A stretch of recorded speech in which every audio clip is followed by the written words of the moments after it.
Assalamualaikum warahmatullahi wabarakatuh. Nama saya Ramadan Prabowo dari kelas 12 IPA 3 absen 32.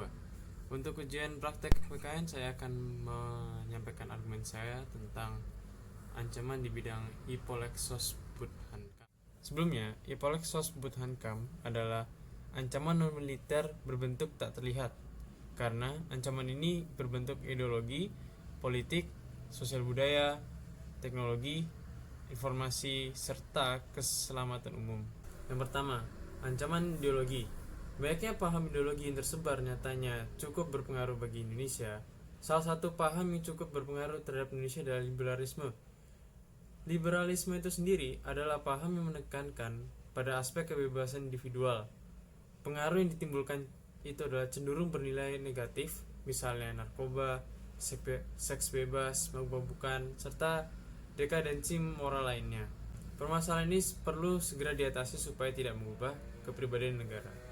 Kemudian ada ancaman politik. Ancaman ini berasal dari luar negeri dan dalam negeri.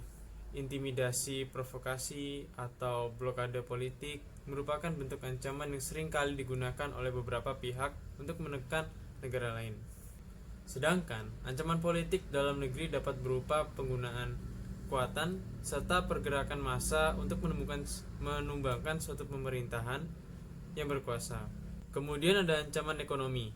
Pengaruh globalisasi ekonomi membuat ekonomi setiap negara di dunia tidak dapat berdiri sendiri.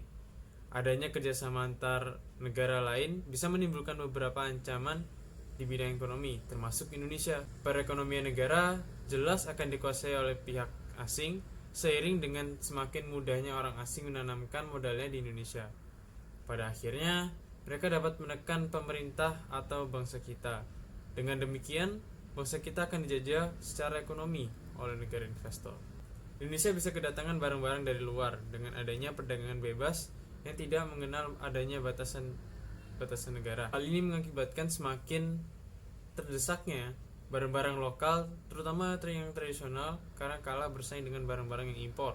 Persaingan bebas akan menimbulkan adanya pelaku ekonomi yang kalah dan menang.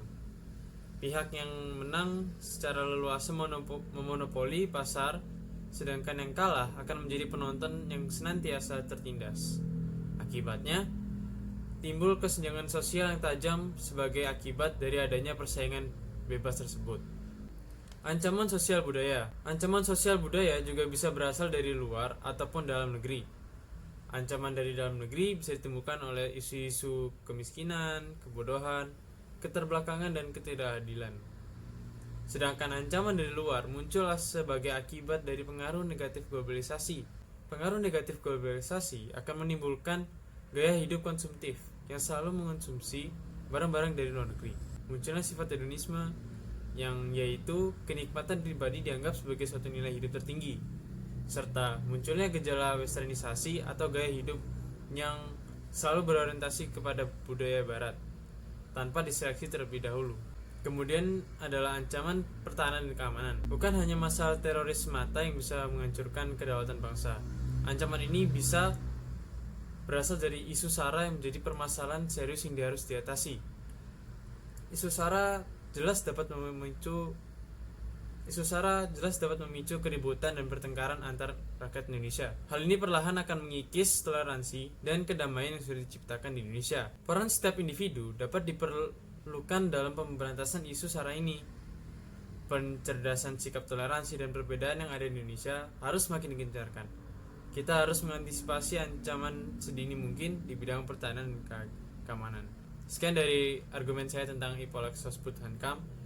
Untuk ujian praktek PKN, saya ucapkan wassalamualaikum warahmatullahi wabarakatuh.